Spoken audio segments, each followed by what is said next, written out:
Baik Bapak Ibu, sebenarnya di tengah-tengah kita udah hadir fasilitator untuk hari ini, Pak Kambang. Selamat pagi Pak.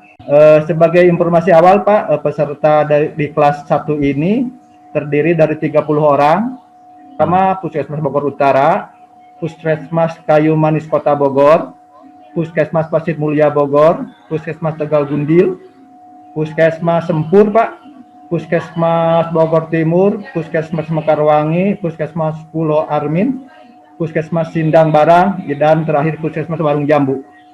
Baik, terima kasih Pak Nurjen telah telah membuka ya atau mengawali dari pertemuan pagi hari ini. Selamat pagi semuanya. Assalamualaikum warahmatullahi wabarakatuh. Waalaikumsalam warahmatullahi wabarakatuh.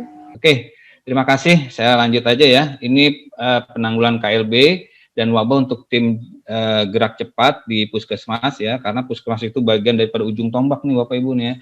Yang berjibaku di lapangan tuh pada prinsipnya itu teman-teman di Puskesmas nih, saya apresiasi sekali nih. Cuma skup daripada yang kita sampaikan adalah berkenaan dengan pengelolaan spesimen ya, penyakit menular potensi KLB dan wabah ya. Nah, ini yang ingin dicapai ya, yang ingin dicapai dalam pelatihan ini ya, peserta mampu melakukan pengelolaan spesimen penyakit menular potensi KLB dan wabah sesuai standar operasional prosedur ya. Pastinya Bapak Ibu mempunyai SOP. Ada sekitar 23 penyakit potensi wabah Bu, tapi kalau saya mau ceritain hari ini kan agak lama juga ya, banyaknya mesti satu SKS nih, satu semester ya. Di sini juga tujuannya capai itu mampu melakukan persiapan pengambilan spesimen Bu ya, mulai dari persiapan bahan dan alat, jenis spesimen yang mau diambil ya, kemudian pastinya juga ingin melihat gejala-gejala awalnya sebelum kita melakukan penanganan spesimen ya. Kemudian juga ada mampu melakukan penata laksanaan spesimen mulai dari pengambilan ya, penyimpanan, pengepakan, pengiriman spesimen ya, mampu melakukan teknik penanganan spesimen juga ya, dan keracunan pangan gitu.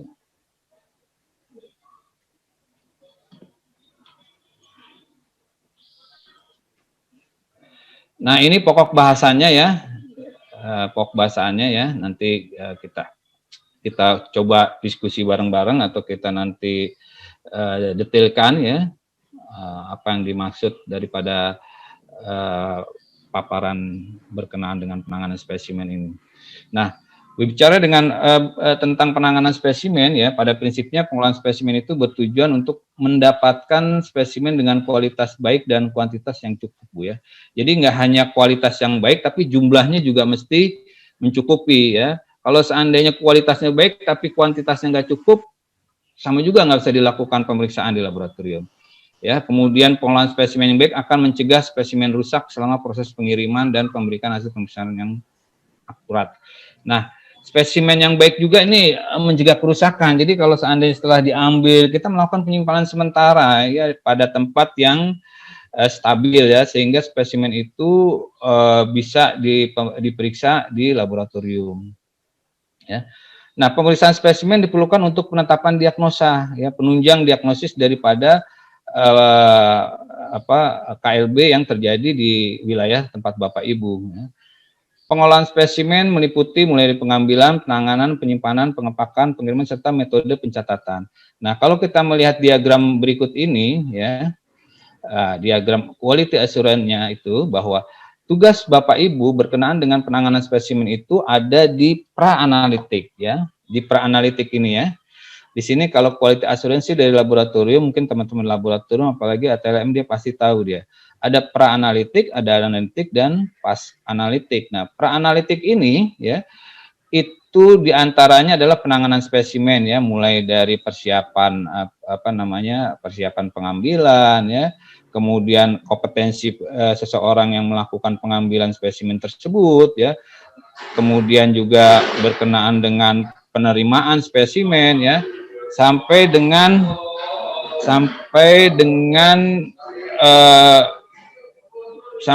penyimpanan dan pengiriman gitu. Kemudian ini dari pra-analitik ini ya, pra-analitik ini menyumbang tingkat kesalahan yang paling tinggi ya.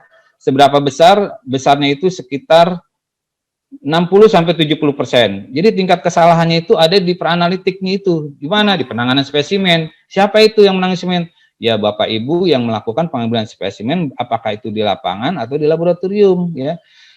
Nah, tugas Bapak Ibu ini ketika penanganan COVID pada waktu kemarin, ya penanganan spesimen itu tingkat kesannya 60-70%. Sementara kami yang di Badan Litbang, ya ini saya menceritakan yang sebelumnya ya.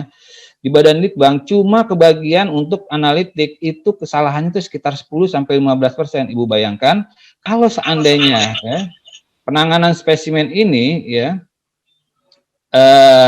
ada atau terabaikan ya, tidak kuat ya, atau juga spesimennya juga jelek, penanganannya buruk, maka kalau sampai ke laboratorium kita nggak bisa melakukan pemeriksaan gitu loh, apapun itu gitu ya. Jadi perlu diperhati dalam penanganan spesimen tersebut ya. Ingat 60% sampai 70% itu kesalahan ada di pra-analitik, mulai dari persiapan, pengambilan, kemudian jenis pemeriksaan ya. Umpamanya jenis pemeriksaan yang diambil darah, ini yang diambil sampel swab umpamanya ya. Itu hal-hal seperti itu yang menjadi pertimbangan dalam atau yang perlu diperhatikan dalam penanganan spesimen gitu ya. Ya, ini kalau seandainya penanganan spesimen itu tidak adekuat ya, penanganan spesimennya kurang baik ya dalam handlingnya, maka spesimen yang datang ke laboratorium itu pastinya hasil outputnya juga jelek ya, hasilnya jadi invalid, hasilnya tidak keluar ya, atau hasilnya bisa jadi positif palsu atau negatif palsu ya. Sama aja penanganan spesimen yang kurang baik itu berdampak adalah semacam ini Bu, garbage in, garbage out. Jadi kalau Ibu memasukkan sampah, keluarnya sampah. Kalau seandainya spesimen yang Ibu keluarkan itu tidak adekuat, baik dari sisi kualitas dan kuantitas, pastinya tidak bisa dilakukan pemeriksaan, dan pastinya juga hasilnya juga bisa jadi nggak ada atau bisa jadi salah gitu. Ya, oke. Ini sekarang kita lanjut berikutnya nih. Persiapan pengambilan spesimen. Ya. Nah, kita prinsip-prinsip biosafety dan biosecurity ini yang perlu saya tekankan sekali lagi berkenaan dengan biosafety dan biosecurity. Biosafety itu adalah prinsip penanganan ya atau berupa teknologi ya atau praktek yang bisa dilaksanakan dalam rangka melindungi pekerja laboratorium. Pekerja laboratorium nggak hanya pekerja laboratorium pada prinsipnya, karena penanganan spesimen itu nggak hanya ranahnya orang laboratorium, tapi juga ranahnya teman-teman yang berada di lapangan selaku investigasi ya. Melindungi pekerja laboratorium atau tenaga kesehatan lainnya dari paparan bahan yang berbahaya ya, serta tidak mencemari lingkungan sekitarnya. Itu biosafety. Nah, kalau lebih ringkas lagi, biosafety itu adalah upaya diri kita terhadap bahaya patogen. Upaya diri kita dalam melindungi terhadap bahaya patogen ya. Bahaya patogen itu apa? Mikroorganisme, bisa bakteri, virus, atau parasit. Kemudian biosecurity itu merupakan upaya perlindungan perorangan ya, dan institusi ya, jadi nggak hanya perorangan, institusi juga terhadap usaha pencurian, penyalahgunaan, pengalihan, pelepasan dengan sengaja dari bahan biologi berbahaya. Ringkasnya adalah biosecurity itu menjaga mikroorganisme yang patogen yang kita terima ini dari orang yang berbahaya yang berupaya untuk melakukan pencurian, penyalahgunaan, pengalihan. Nanti kalau ditanya, emang ada Pak orang melakukan pencurian material genetik berupa mikroorganisme? Emang kelihatannya nggak masuk akal sih, buat apa orang nyolong-nyolong mikroorganisme itu. Tapi kedepannya ini berpotensi menjadi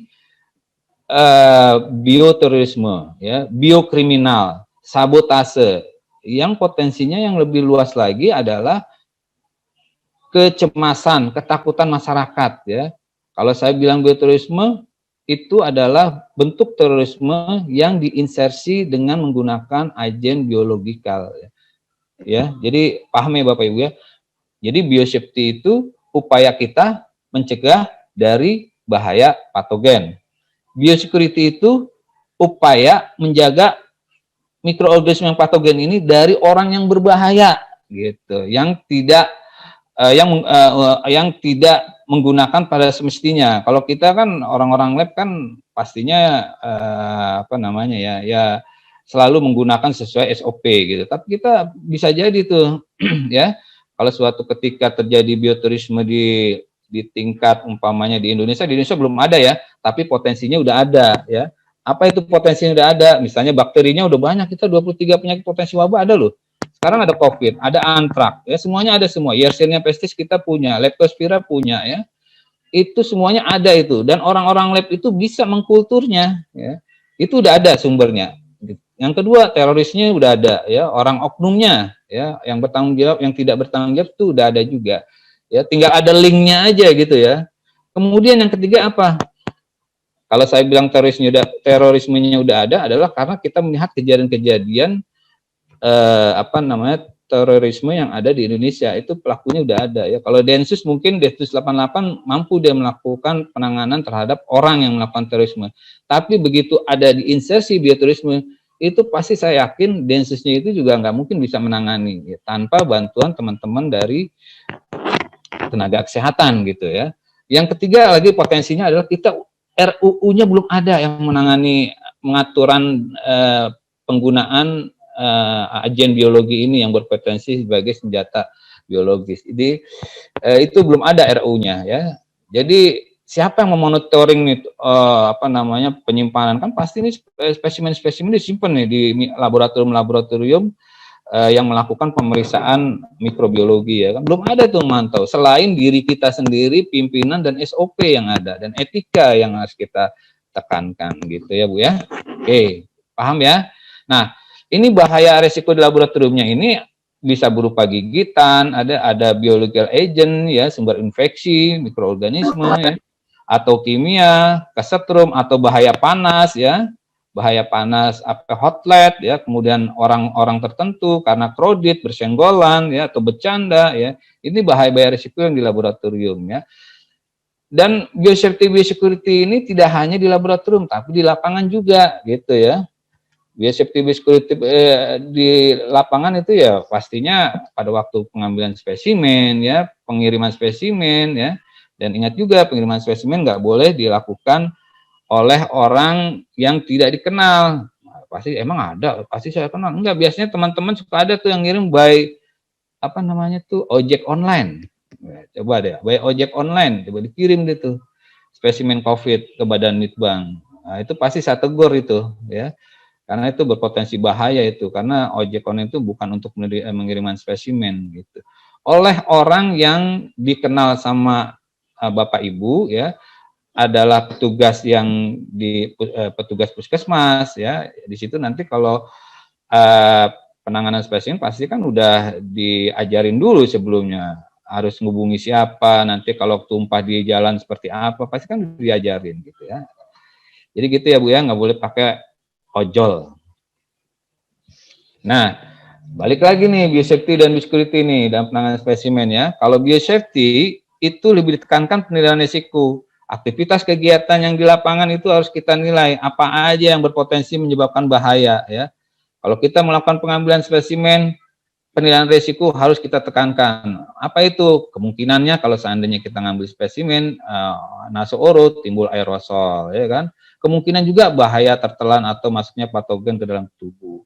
Bisa juga bahaya tertusuk dan terinfeksi patogen atau bahaya kontaminasi penanganan spesimen itu sendiri. Itu dari sisi biosafety kita harus melakukan penilaian resikonya ya. Penilaian resiko itu upaya-upaya yang dilakukan mengidentifikasi jenis pekerjaannya, bahaya yang timbul dan melakukan mitigasi terhadap kegiatan tersebut sehingga kita bisa mengurangi paparan atau bahaya yang timbul ya. Umpamanya kalau seandainya mengambil spesimen, bahaya yang timbul aerosol, nah, kita pasti timbul aerosolnya. Gimana cara kita supaya aman? Maka kita menggunakan APD. Jadi gitu ya penilaian risiko yang dimaksud. Ya. Kemudian juga biosecurity ya. Biosecurity juga lebih ditekankan pada akses terbatas ya. Saya yakin di tempat Bapak Ibu untuk spesimen mungkin nggak terlalu banyak penyimpanannya ya, karena juga terbatas, juga tergantung dari tujuannya. Penyimpan spesimen juga tujuannya paling kan untuk backup ya, dan itu juga nggak lama ya, atau juga penyimpanan sementara sebelum dikirim ke laboratorium rujukan. Nah, itu juga mesti diantisipasi, walaupun Bapak Ibu di tempat cuma pengiriman spesimennya itu cuma, penyimpanannya itu cuma sebulan, ya, tapi kan mesti dijaga itu ya kan, jangan sampai ada orang ngambil, kemudian digunakan untuk mencelakai orang, biokriminal, kan bisa aja kan, nah itu mesti dijaga juga ya. Kalau seandainya nggak digunakan, langsung dimusnahkan saja ya. Jadi biosecurity ini lebih ditekankan pada kehilangan agen ya, mikroba ya, ketika disimpan, pencurian agen mikroba ya, penyalahgunaan mikroba ya, dan pelepasan daripada mikroba secara sengaja. Nah, ini dia namanya biokriminal. Masalahnya itu kita aturannya belum ada nih. Gitu ya. Jadi pakai hati nurani teman-teman ya. Ketika kita menangani spesimen, spesimennya ada di tempat Bapak Ibu, kalau nggak digunakan langsung dimusnahkan. Oke. Nah, balik lagi ke konsep dasar pengelolaan spesimen ya. Ini pengelolaannya ya, pastinya juga ya SOP-nya ya. Kemudian dari penanganannya, jenis spesimen dan POB-nya juga mesti sesuai. Penyimpanannya juga secepat mungkin tuh spesimen dikirim ya. Karena itu berkenaan dengan penentuan kebijakan di lapangan, apa yang dilakukan terhadap pasien untuk hasil-hasil labnya itu. Kemudian juga pengiriman ya, pelabelan, pengemasan, nanti kita bicara tentang pengemasan deh ya. Nah, ini kewaspadaan universal ya. Kewaspadaan universal itu bagian daripada langkah yang paling mudah dalam penerapan biosafety ya. Tindakan pengendalian infeksi yang dilakukan oleh seluruh tenaga kesehatan untuk mengurangi resiko penyebaran infeksi dan didasarkan pada prinsip bahwa darah dan cairan tubuh dapat berpotensi menularkan penyakit, baik berasal dari pasien maupun petugas kesehatan ya. Jadi mesti dianggap infeksius.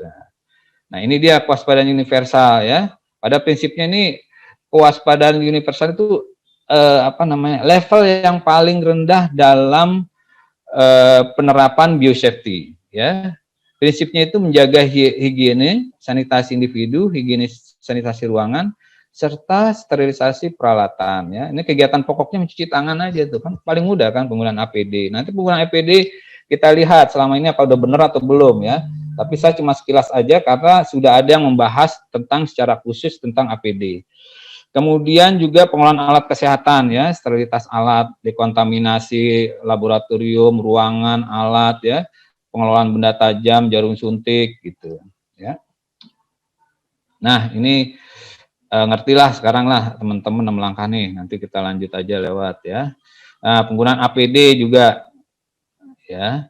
Nah, kalau kita bicara dengan penggunaan APD, apakah penanganan spesimen sejauh ini apakah harus selalu kita menggunakan overall gitu.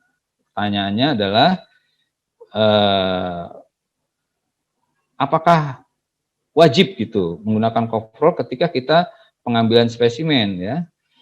Kalau menurut beberapa literatur ya, kalau dari dari WHO itu coverall itu tidak diperlukan saat penanganan spesimen ya, atau ketika penanganan kasus COVID ya. Jadi kita cukup menggunakan jas lab, gaun ya, kemudian sarung tangan ya, maskernya tapinya mesti N95 karena berpotensi mengeluarkan aerosol ya.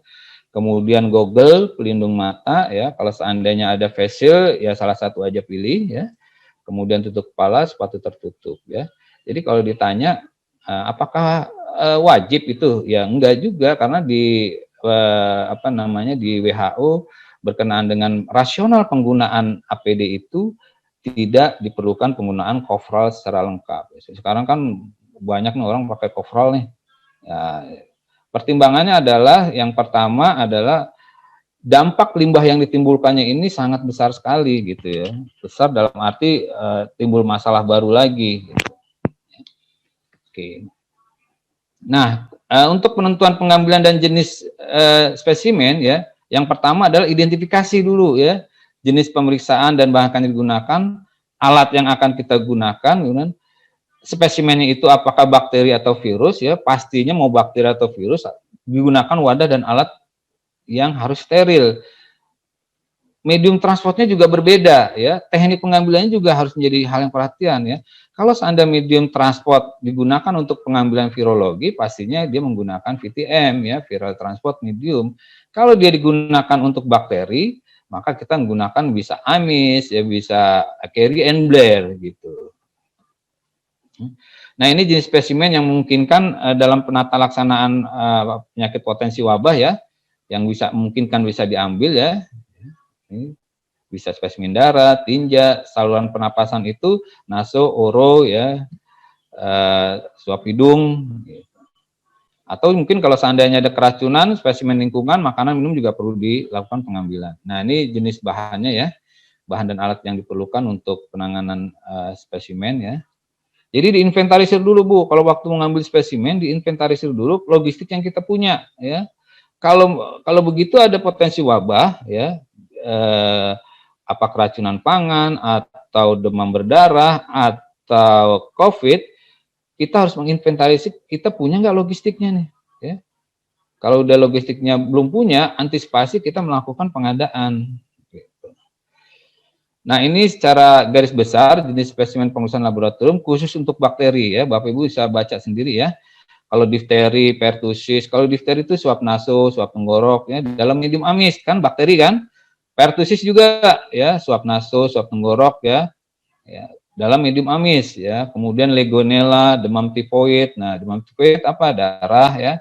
Non EDTA dan darah kultur ini yang diperlukan ya. Teman-teman laboratorium biasanya paham nih. Nah, untuk keracunan pangan yang kita ambil itu feses. Kalau fesesnya nggak bisa, diambil rectal swab dalam medium Kerry and Blair. Nah, jangan lupa sisa sampel makanan bisa diambil, muntahan ya, sampel lingkungan, air bisa diambil juga nih. Ya, untuk keracunan pangan. Kolera pun demikian ya, diambil feses, rektal, hampir mirip ya, semuanya hampir mirip ya. Nanti di laboratorium kita lakukan identifikasi secara detail. Apa yang menyebabkan keracunan kalau dari sisi bakterinya. Nah, ini virus ya, kalau untuk jenis virus ya, kayak polio ya, HFMD, campak, flu burung, hepatitis, chikungunya, MERS, Ebola ya. Nah, yang saya tekankan di sini Ebola, hati-hati ya, teman-teman kalau seandainya menangani spesimen Ebola ya. Ini kalau ngambil harus menggunakan coverall. Kalau ini wajib ini. Kalau tadi penggunaan APD untuk COVID ya tidak terlalu diperlukan untuk APD coverall, tapi kalau Ebola pada waktu ngambil itu mesti pakai coverall, harus gitu ya. Nah, darahnya juga nggak usah diputar-putar, begitu diambil langsung aja kirim ke laboratorium rujukan. Laboratorium rujukannya mana? Ya pastinya saat ini belum ada, baru Badan Litbang saja. Ya, ini medium transport ya, yang bisa bisa digunakan ya, apakah itu untuk virologi, untuk bakteriologi ya. Dia pastinya mempunyai kekurangan dan kelebihannya masing-masing ya, tapi yang pastinya mesti ditempatkan pada mestinya. Kalau seandainya untuk pemeriksaan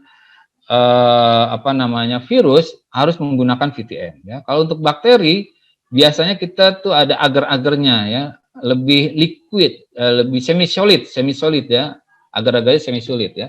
Tapi kalau virus itu mesti berupa cairan, nggak ada yang agar-agar gitu ya. Ini contohnya ya. Ini maksudnya nih VTM juga nih, ini Virocult ya, atau VTM itu sama aja ya.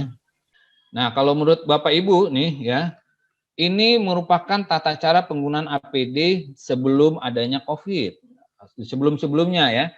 Nah, kalau nanti ditanya apakah ini sudah benar ya, nanti silakan nanti direnungkannya aja masing-masing, kira-kira udah benar atau belum menurut Bapak Ibu ya penggunaannya ya, mulai dari memakai dan melepaskan ya. Ini di tahun 2000, sebelum tahun 2010 kalau nggak salah ya.